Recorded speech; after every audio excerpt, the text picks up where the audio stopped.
Welcome to the Tax Break Breakdown with your hosts Greg and Doug.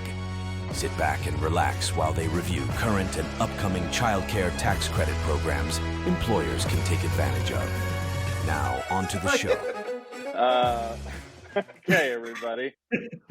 Welcome to episode 3. This episode is titled The 12-Step Program to Solving Childcare for Employers.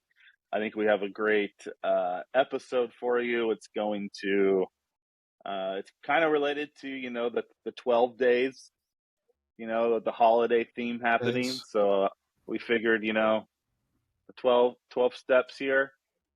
Let's put a framework together. I think a lot of employers aren't, this isn't something that's like an HRIS system or a benefit program that's been out there forever, right? So childcare it's new, and we're here to help put a little framework around it. Yeah, it's not one size fits all, but there's a solution that's there that will work for everybody. And if you go through this, right, we can find what that is and make it sustainable. Yeah. So if you don't know, Doug, thanks to everybody who has subscribed, downloaded, reviewed so far. We have 434 subscribers. That's 34 more than last week. Taking up. Go, make your joke. No, I'm not going to make the joke. That's 435 more than I thought. We should be going down. And 39 podcast subscribers. So thanks for everybody for listening in. This is the third episode, and it's interesting when we started this. I naturally had a notepad of just cool things related to childcare, and now I'm just I've built that habit. So now when I come across that, I still put it into the same notepad, but then I can add it here to be hey, this would actually be cool to talk about.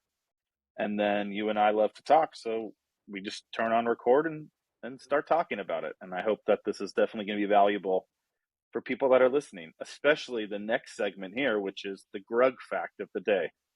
Because this is our third thing we covered. Yeah. Because this is our third episode, we probably should revisit what the grug fact is.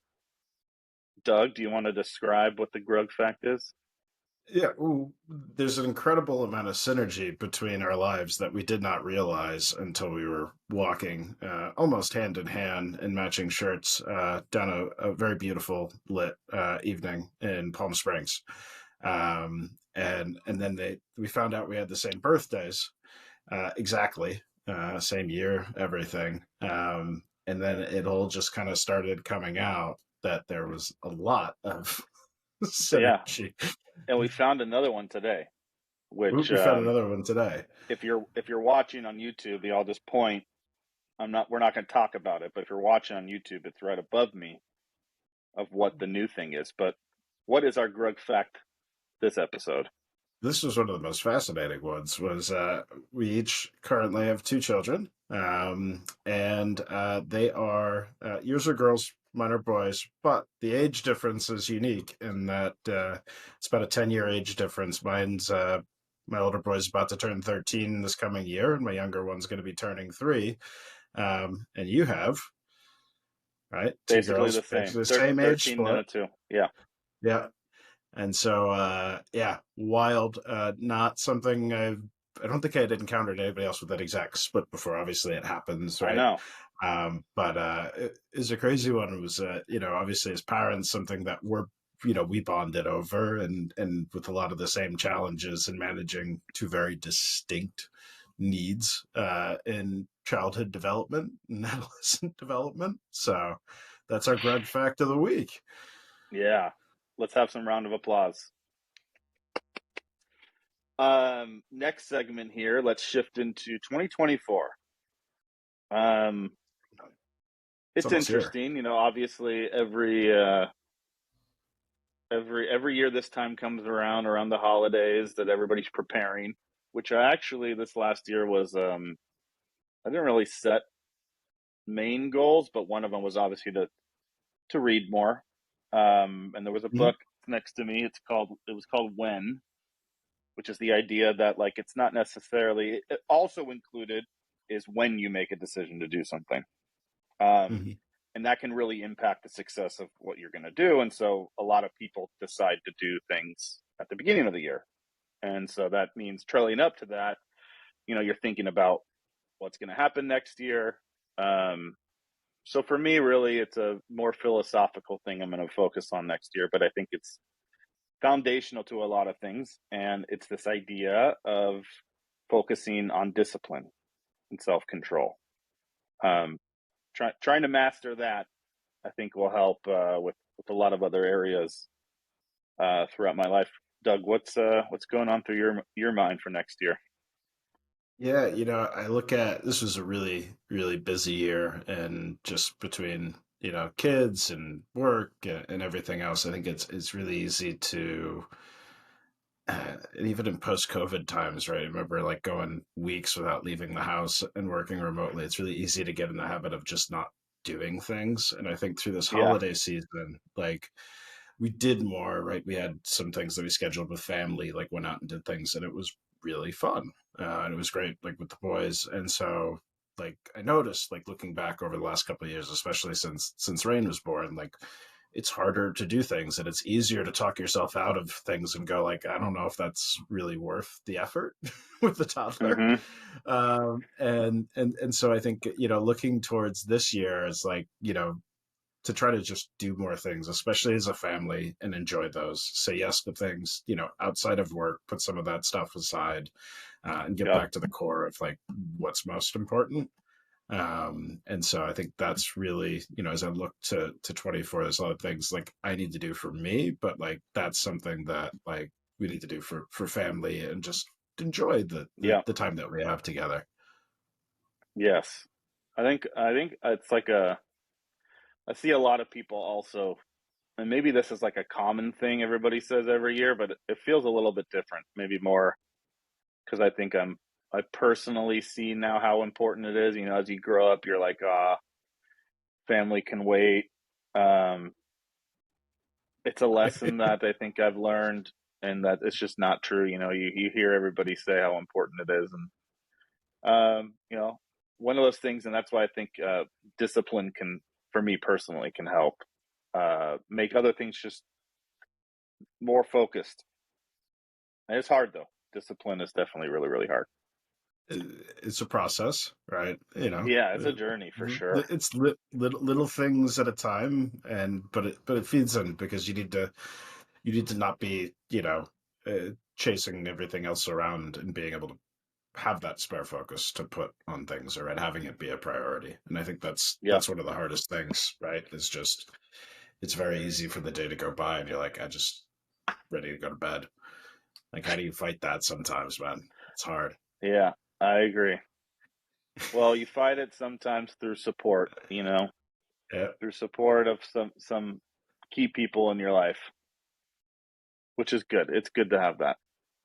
But this good segue into, we have kind of three things we're going to cover today.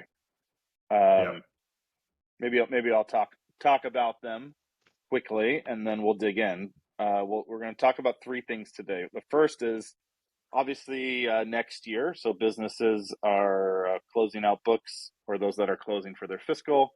There is, when you're doing that, if you have supported your employees with childcare, there's actually a federal tax credit available if you qualify for employers, and it's a pretty wide open federal tax credit. Like it's I think it only excludes, like, obviously government agencies and nonprofits. I think already uh, have tax incentives, but what this one is it's called Form 8882, and we'll talk a little bit about what it is.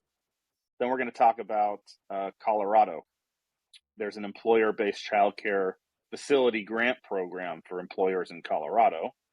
And then lastly, we're going to go through what we call the 12-step framework for solving childcare for employers. So let's jump into number one, Doug. Number one, upcoming IRS deadline, Form 8882. What is Form 8882, Dougie Fresh? 8882 is quite possibly the simplest IRS form in existence and shocks me every single time I open it. There are 9 lines, only 2 of which are going to take unique input, and that is going to be a tax entity's expenditure on qualifying child care assistance spend. This is broken down into 2 categories: referral and resource services. So if you use a navigation service, really kind of anything where you're not directly supporting the tuition or supply of childcare, it's going to go on line 1.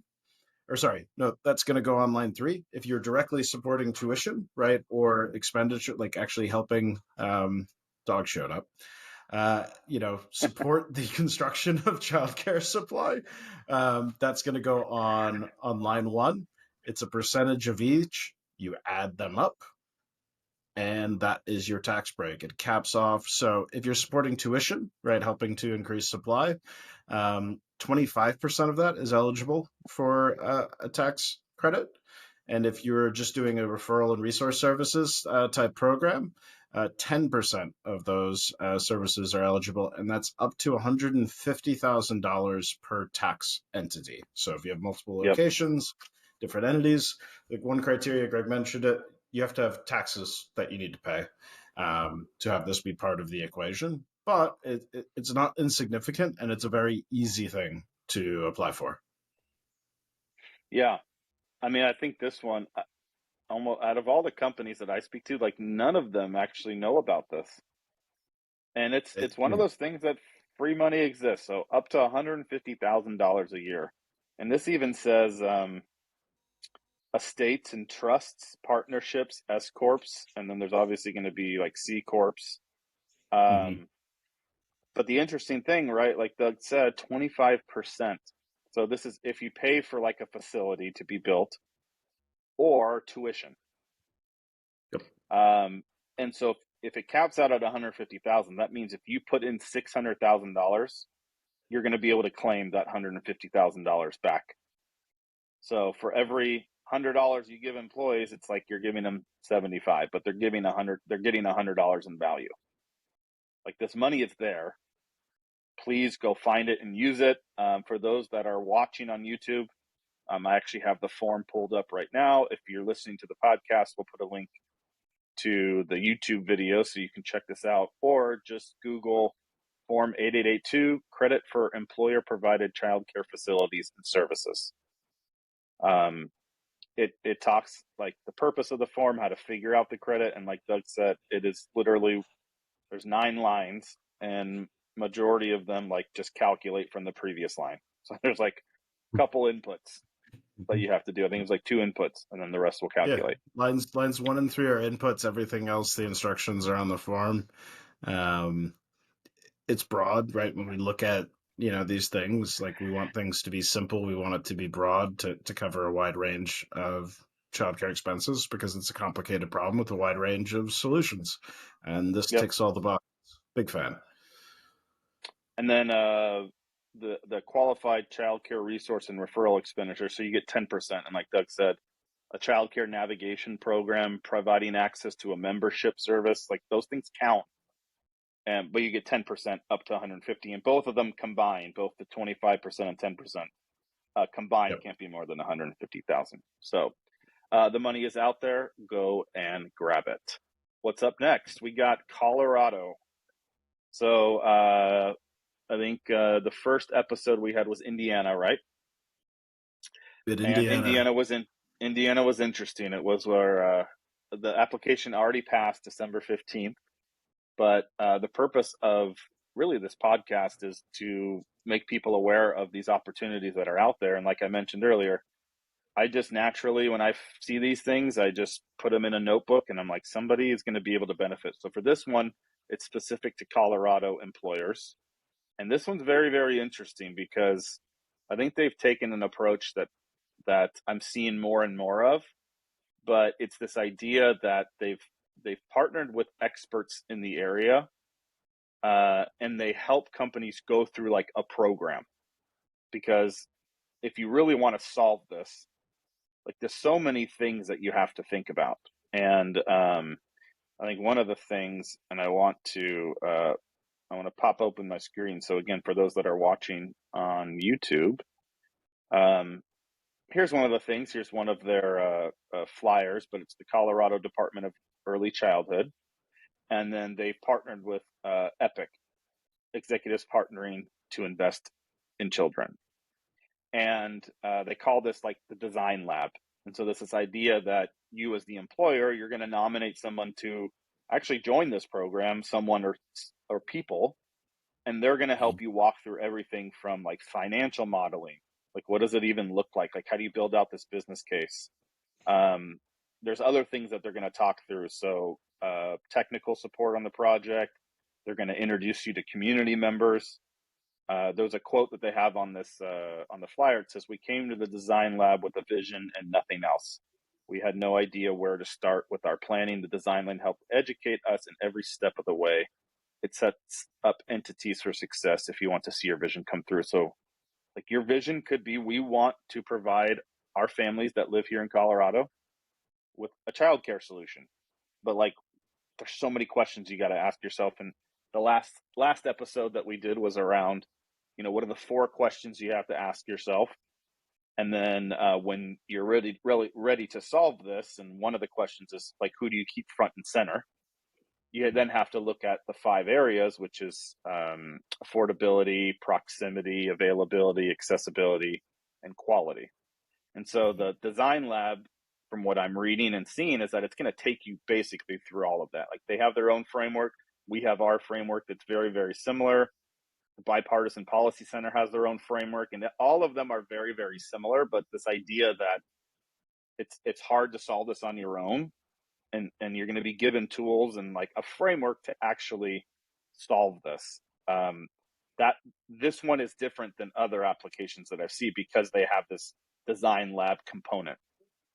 It's all programmed to walk through and be able to submit a very strong application, right, to that program. I think what's important to understand with the Colorado program is, right, what it is and what it isn't. So like the design lab aspect of this, I think, is fascinating, right? And we look at like how much of what we go through and what organizations are tasked with going through where this is not an area of expertise, right? We have conversations as like, what do you do, right? How do I know what's right? How do I then convince people internally? And so that's a fascinating thing with the design lab component is there is a framework and there are experts to walk you through that program. Now, what program the application for, right? Like what the benefit is that's out there for organizations to take advantage of it, right? This is a supply focused program. So we talked about Indiana. One of the things we loved about this was you could do so much with it. You could do tuition reimbursement. You could set up a tri-share program. You could fund. Remember waitlisting? You can pay for waitlists. Program, like anything childcare benefits related, right, would work in Indiana. This is about supply. This is about opening up a on-site or near-site center or micro center, and how to do that. And it's a full match program. So Indiana was 10%, right? They matched 10%. Yep.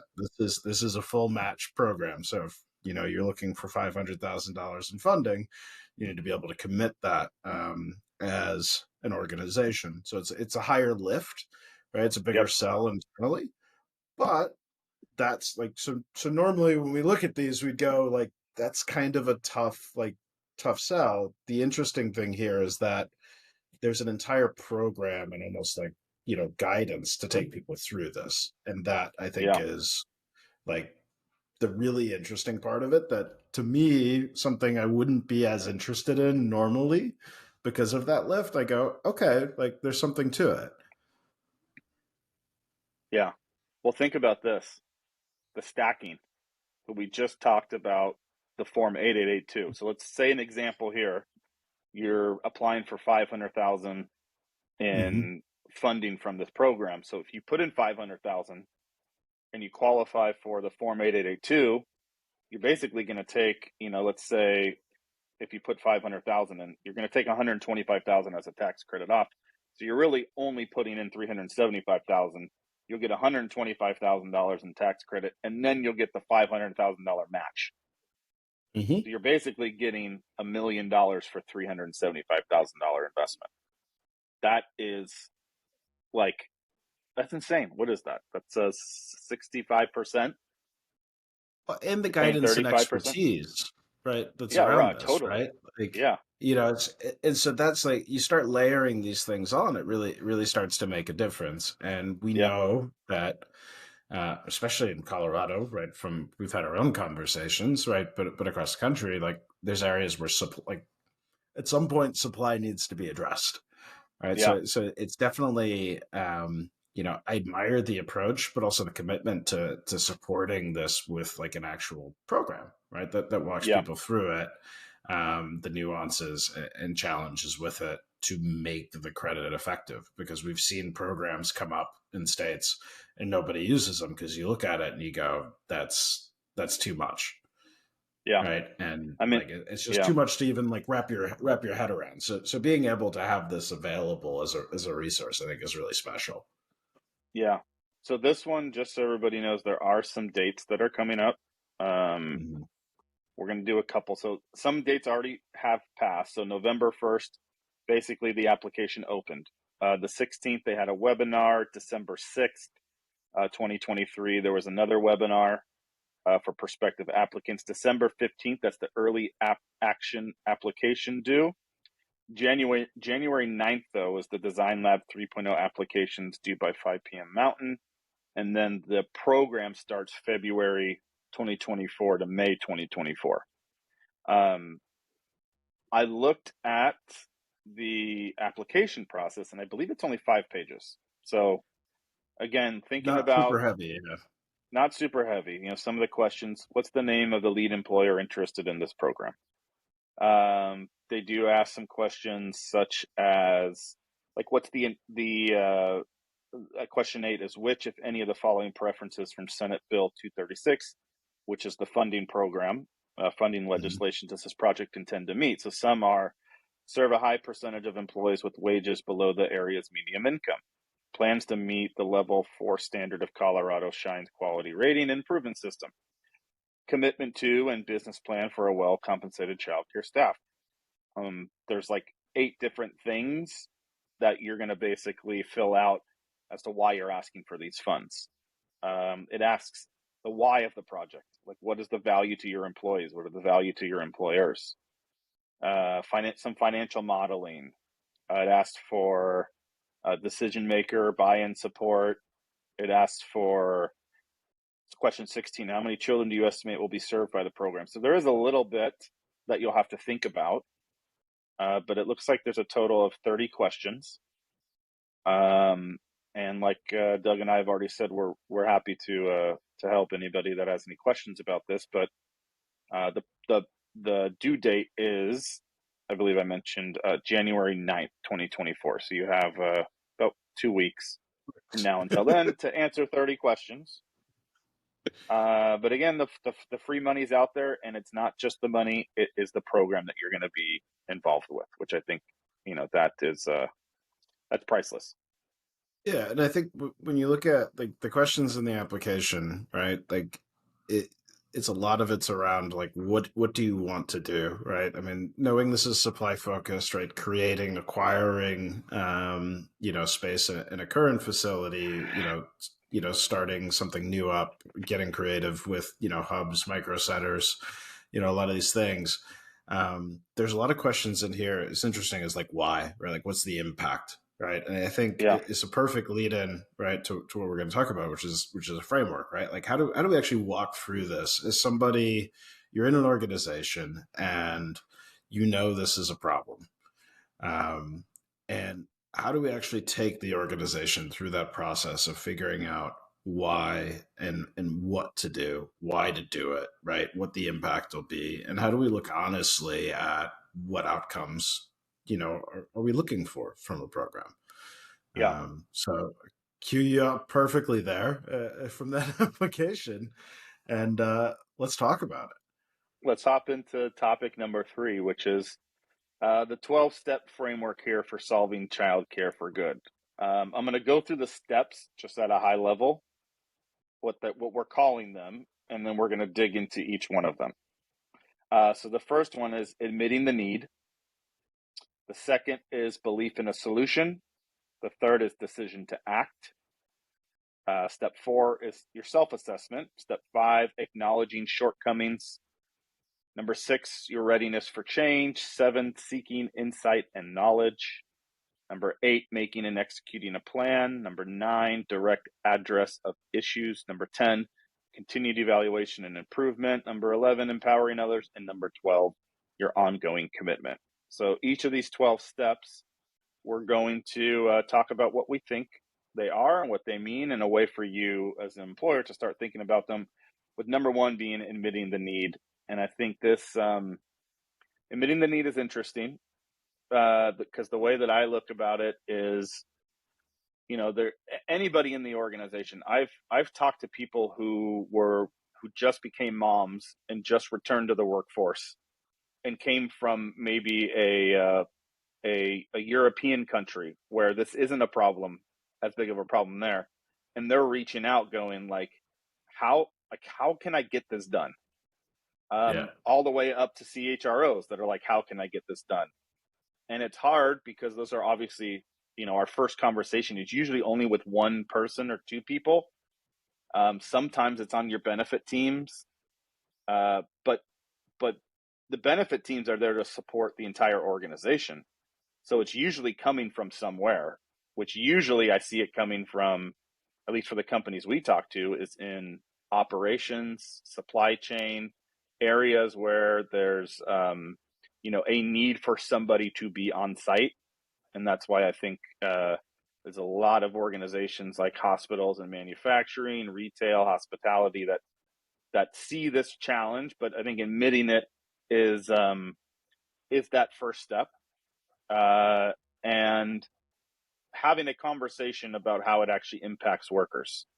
So again, if you're only talking with a benefit team, they may be a little bit removed from the day-to-day operations. And so if you can get operations and the benefit team to talk, admitting that there is a need, I think is that first step. Do we have a problem here? What is the problem? Do we have a need? And is this, how is this affecting our employees and our business? Yeah, I think that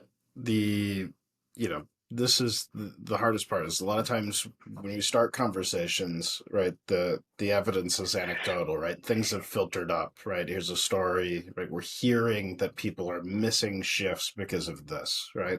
And when we look at this, right, as a framework for organizations to follow, right, is you need the buy-in of the organization, not the one person who's hearing it, right? And we've gone through enough of these, right? And it's like, how do we build this case, right? This is something, this is a problem, right? And that goes to the last part of your statement is, what's the business impact of a lack of childcare? And we've gone through it, right, on previous episodes. Is it turnover, retention, DE&I priorities? Is it talent attraction? Absenteeism, presenteeism, right? You can look at it from a lot of different angles, but what is it for the organization? How do you begin to quantify that? And I think the process is you have to build a coalition internally. Like some of the strongest organizations we've seen tackle this, right? It's you have stakeholders, right, or a task force between departments, and you have support from the executive level, because it's really, really hard to commit, right, to the rest of this if you don't have that broad support. So we talk about admitting that there's a need here and there's a problem that needs to be solved. Like that's on an organizational level, and it's going to be more conversations and coalition building and building that business case for why to do it. But every single time we've gone into that and somebody's been willing to go through that process, it has always been incredibly compelling. So if you can get past that hurdle, right, then the rest of this, I think, starts to open up a bit. Yeah. And one of the things we also suggest is use stories and data that you have to actually support this. And it's hard. A lot of companies say, the biggest challenge is absenteeism. And then we'll ask, what's your absenteeism rate? And a lot of companies just don't track it. They don't track down to that level of what's actually the reason why somebody, they just know that it is one of the reasons.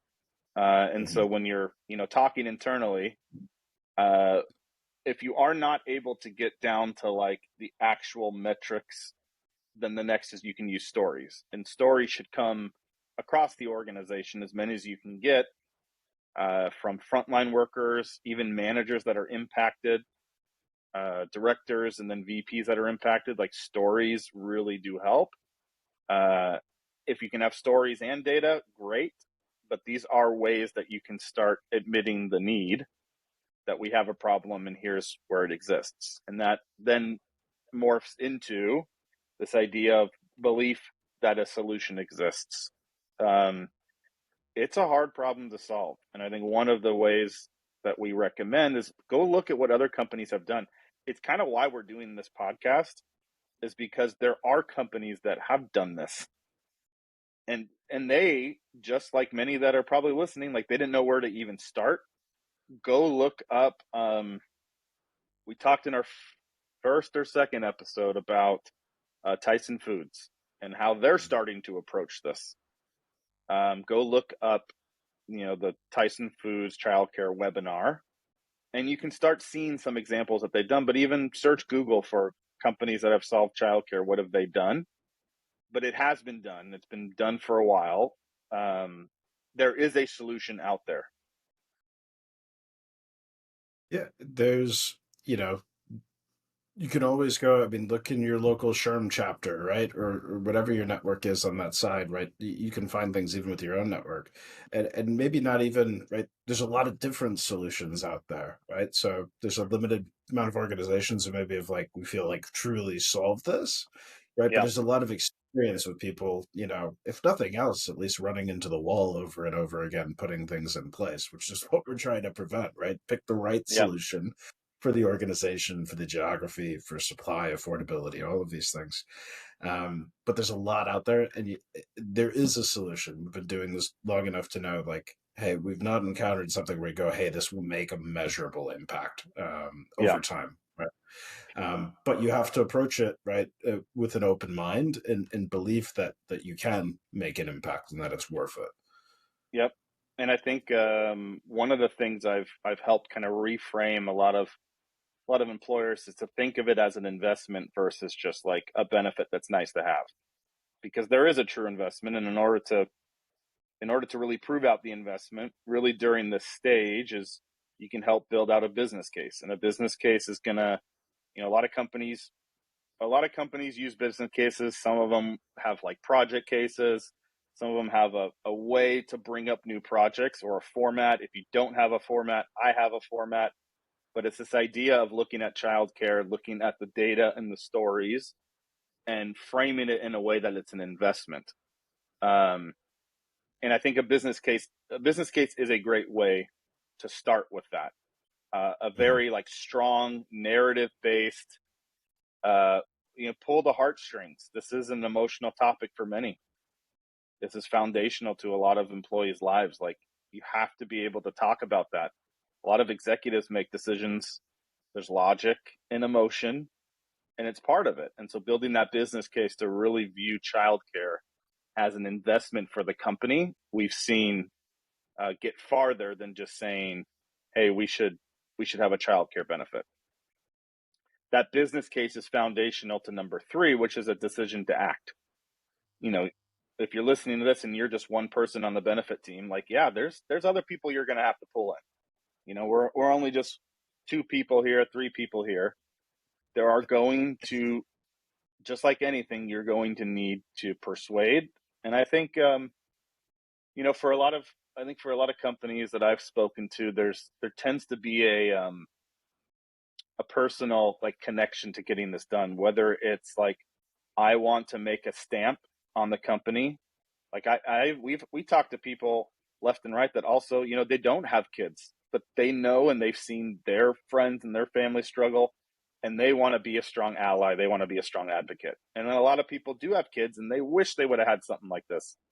And so that business case, tying it back to stories and to data, will then be able to get to number 3, which is a decision to act. Like, it's a decision to start offering this, and then you need to outline the steps to make this commitment, and then discuss the role. And this goes into last week's episode of like, what is the role of the company? There's like, go listen to the last episode. There's 4 questions you should ask yourself, and after you ask those 4 questions, there's 5 areas you should look to how you should solve this problem.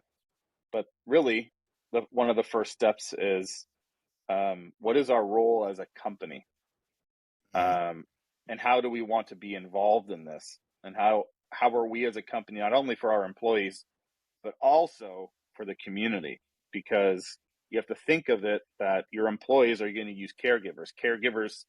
They're in the community, and they're either caregivers that work at a commercial center, they are family home daycares, so those are small businesses, they're nannies, au pairs. These are people that take care of the community. This is a very community rich impact.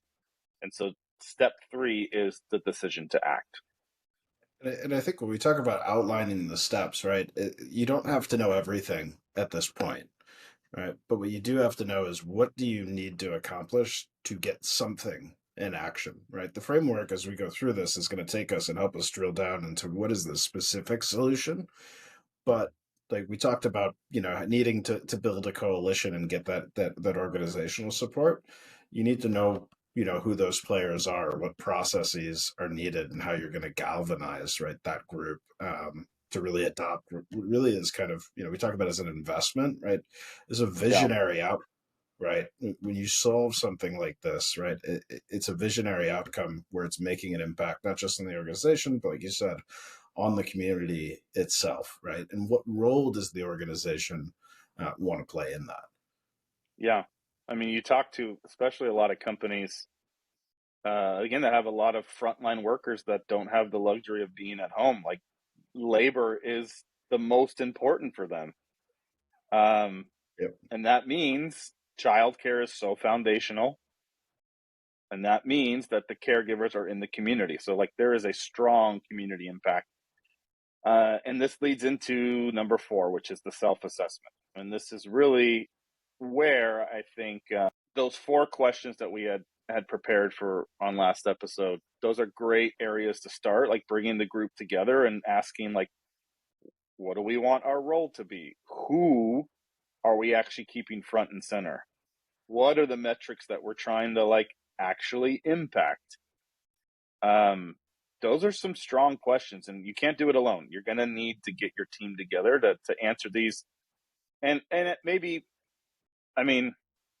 you don't. Maybe you don't need to fully do it. What I've seen is when companies do that, you actually can drive to a much bigger vision and a much bigger implementation versus just, hey, we want to put this benefit on our website, and we call it a box checker, somebody that just wants to put this on the website. But I think that self-assessment, look at the design lab that we talked about with Colorado. They're going to help with that. Like, that is the reason why they're offering not just money.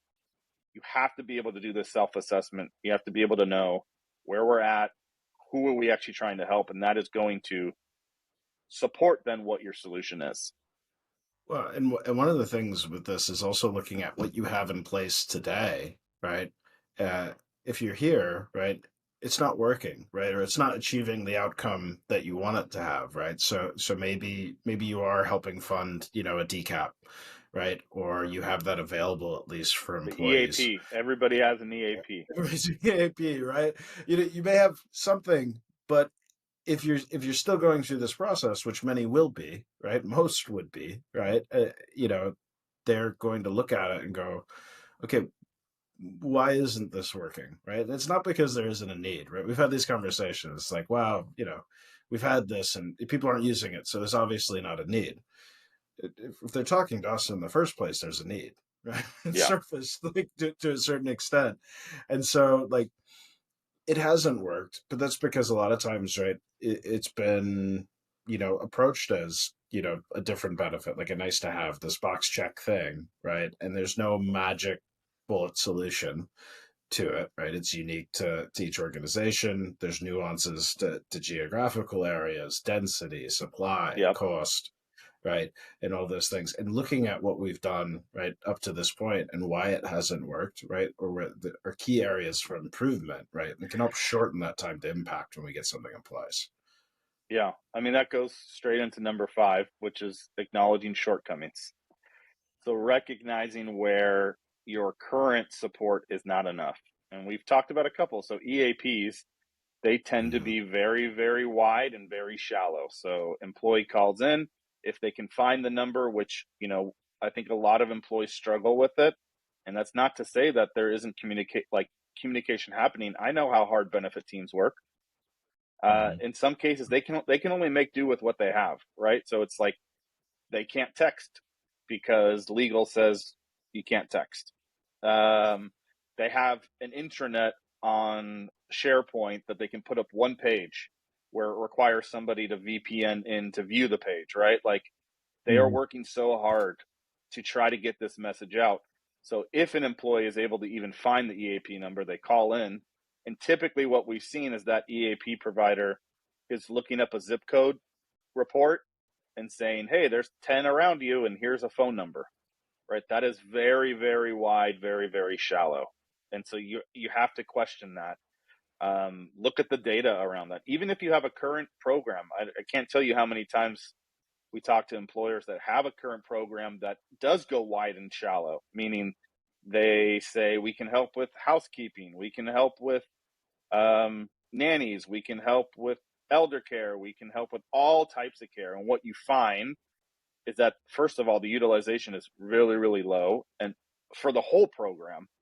And then when you look at the categories of help, childcare is number 1, and then elder care comes second, and then pet care, and then it just tapers off. So this whole Mm-hmm. idea of this whole idea that there's that altruistic, like we got to help everybody, is that really solving the core need? You have to talk about that, and then do what we have in place. Is that even helping? I think one of the common questions, right, or conversations that happens like around this part of the process is, well, we want this to be equitable, right? And like we feel like there's only a percentage of our population that are parents, and but the end result of that, right, is we have to look at the impact of it, right? And I think go back, right? We talk about it as an investment, right, in the community, right, like a visionary initiative for an organization.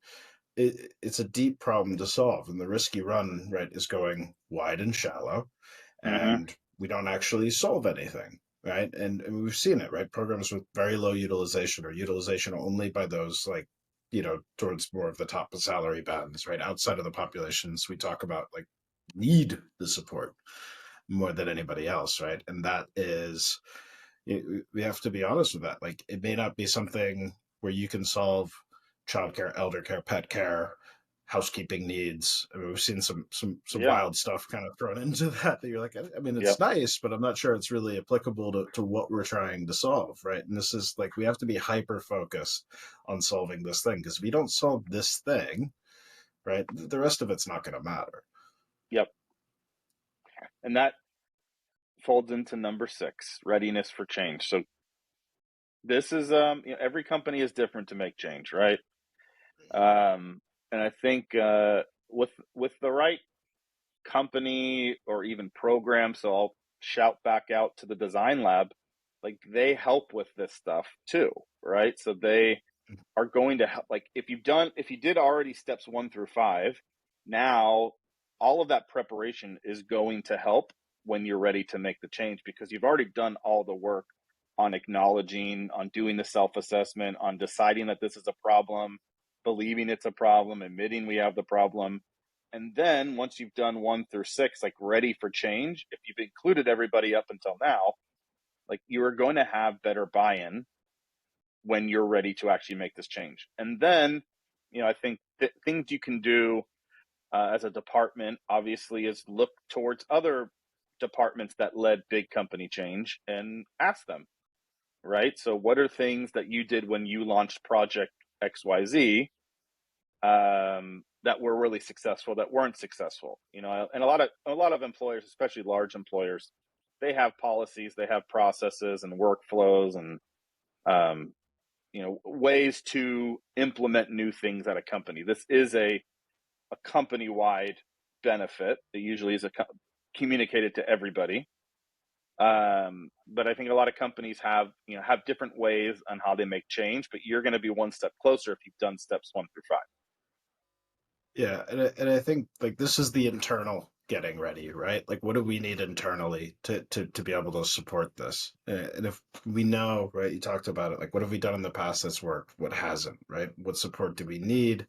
Have we gathered the appropriate feedback? Like do we have everything we need for really enforce the resources we have internally Yeah, at this point, right? And then that takes us to 7, go which ahead. is Lead us into right. 7. It's the external part, right? Seeking insight and knowledge. So we've talked about throughout this, right? There's organizations that have gone through this. There's people in the space, um, ourselves included, who've, talked to a lot of organizations, right? There's the design lab, resources that are in your local areas, and networks that you can talk to go, hey, what's worked? This is the situation I'm in. Like, what's worked? What hasn't worked? A lot of times, what Yeah, hasn't worked for organizations, right, is just as important or maybe more important than what has worked, right? It's a lot easier to find somebody who's done something that hasn't worked, right, and gone why, right? Like where did it mess up? Was it in the rollout, the communications, right? Was it in the structure plan? It's one of the ones we hear most repeated is like we acquired or built supply, but we didn't address affordability, so nobody used it, right? Or it yep, was used not by the population we want, or it filled up, right? Now there's a 2-year long waiting list, and we have another problem, right? So those are conversations that you can go and have with those external resources. yep. And all this is going to combine into a plan. Yep. And again, the design lab is one program. There are very few other, I think, organizations out there that I see that combine kind of this program service plus being able to like execute on it. So you'll want to look for a company that can actually help with the design of the plan. And again, the plan has to focus on those 4 questions that we've asked before, like what's your role? Who are you trying to keep front and center? That's so important always, because your solution is going to be based off who you're trying to help. And I always give this example. If you have a low income hourly frontline worker, you would not want to give them access to nannies, a nanny network. The utilization is going to be low. Unfortunately, they don't have the income. And so you're going to have low utilization. So you have to work backwards from it, which then goes into Doug, number 9. Right. Address of issues, right? There's going to be hurdles through this process, right? And I think, whether they're internal or external, right? Time, right, is always a barrier, especially if this plan involves supply, right? It takes time to build supply. So what do you do in the meantime, right? How do you stage this along the way? How do you take feedback, make sure that you're walking the right path? So making sure that like we've thought through, what are some of the challenges we expect, Mm-hmm. being able to overcome those hurdles, but also looking critically, like through the rollout and the impact, right? Whether that's surveying employees, whether that's having like an ERG or a resource group internally, right, is going to talk, right, and make sure that they're moving on the right path, but to make sure being proactive in solving those challenges, right? Even if we can't see them through the gift of foresight, right? Can we at least react to them as they occur so that we can keep marching towards success? Yep. And success should be already defined, right, at the beginning of this, Mm-hmm. because when we talk to our leaders, we need to define really what success is. And it could just be, I've heard companies that say, listen, if we could just beat the turnover rate at these plants, that is success for us, right? But Yeah, you have to have it written down. You have to have agreement that that is what you're marching towards. And so step 10 is this evaluation and improvement. But you can't, what is that saying? You can't measure what's not tracked, something like that. right. Something that sounds like something. If That it's not a it saying, it sounds should be a familiar. saying. It Yeah. is something. You can't you know what it is. But this comes back to, again, those questions that you're asking.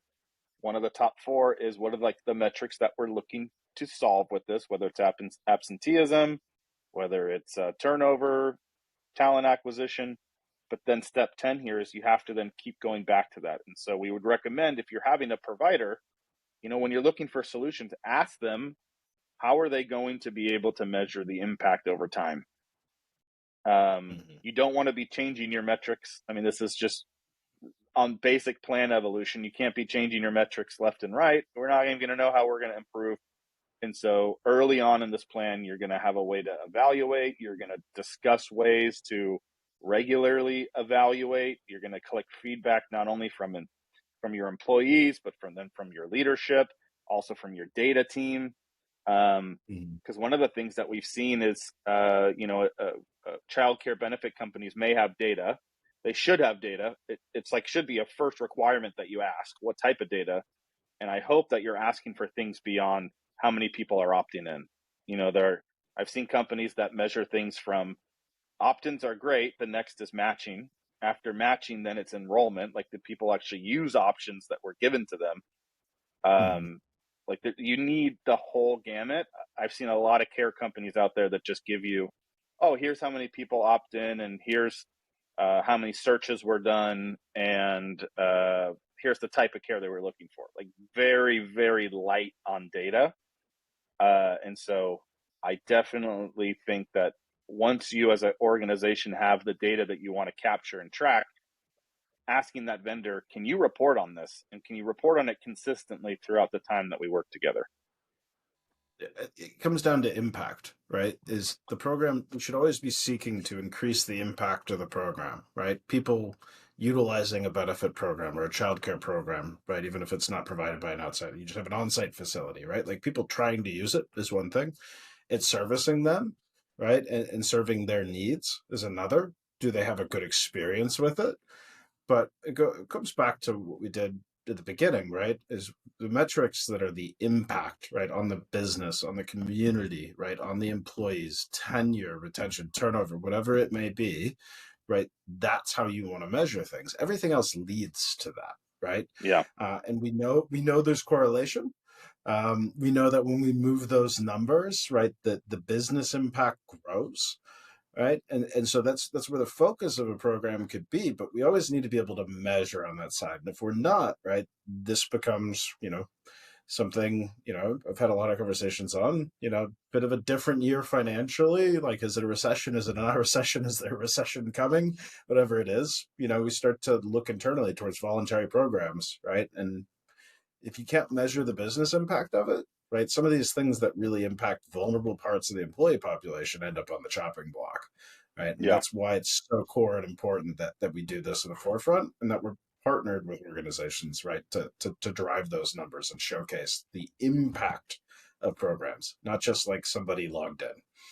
Yes. And moving into 11 and 12. So 11 is empowering others, and 12 is your ongoing commitment. So as you build out this plan, as you build your business case, as you ready the organization for change, after you get things in, now you're measuring it, use that data to then build partnerships with other companies. I mean, the Indiana grant allowed you as an employer to partner with other companies. Partnering with other companies is a great way to also advocate for more support, bring in more resources together, but empowering others with your story obviously is important. And then the ongoing commitment that you're going to need to do, this starts at the beginning too, is what's your role and how long, this is not a temporary thing. People will not stop having kids.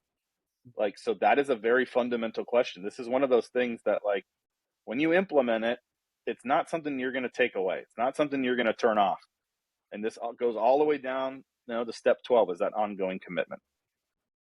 Yeah. You're putting this in place.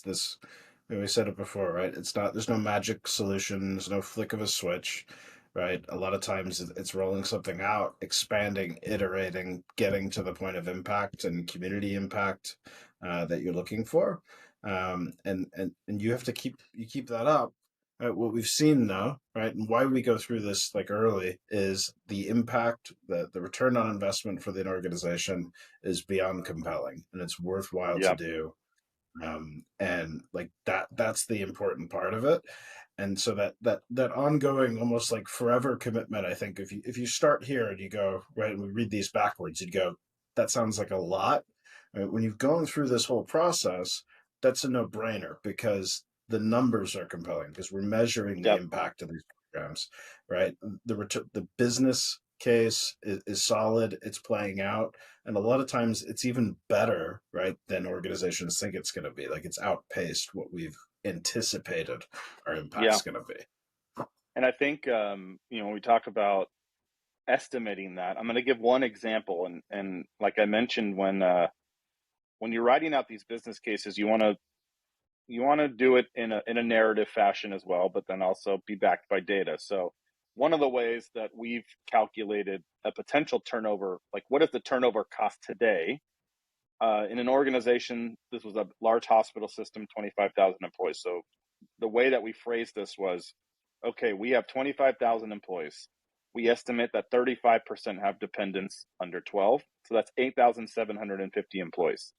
And that estimate could be accurate too. You can go into your systems and look at what employees have dependents under 12. A lot of organizations have this data. You just got to ask for it. Historically, our turnover among this population has been 45%. And so for this company, it was the difference between their average turnover of 30%, but their CNAs were at 60%. So we put a placeholder to say 45%. And it cost them $42,500 to replace that employee in turnover costs. And that's a number that the organization knows, right? So you're going to want to try to use as much data as possible. Next level, if you don't have employer data, is to use industry data. If you don't have industry data, but you have like a broker that's well respected or an expert, use that data. After that, your next level is to make some assumptions. And so we wrote, $42,000 to replace. So we estimate that the 8,750 employees, at least 10% of them left the company because of childcare. So that's only 900 employees. And so you can see how we've broken down the level. Well, now let's just do the math. If you have 900 employees, that costs $42,500 to replace. That's $38 million annually. So if they do not do anything about this over 3 years, that's $114 million. So that is one way that you can just take the population, use the data that you have, and build. I mean, it's 4 sentences that talk about, like in a narrative format, what the impact is of childcare. And then there are other things that we've done. So then how do you calculate turnover savings? How do you calculate, in this case, they were paying a lot for contract labor, and they believed that one of the reasons was because they didn't have employees, fully staffed employees, so they had to use contract labor, which is a huge issue in the hospital industry right now. And so that's just one way to again kind of tie this back all the way from like thinking about the impact and then proving out the impact. Because the cool thing about this is when you start with the story, you can end with the story as well with the real data. So here was our hypothesis, and like here was the results. But you can't get to that unless you have an organization or tools or a framework in place to do that. And so with that said, Doug, let's cue the music and let's hop out of here. Thank you for everybody for listening to episode 3. We will see you in the new year. Yeah. Happy 2024. See ya.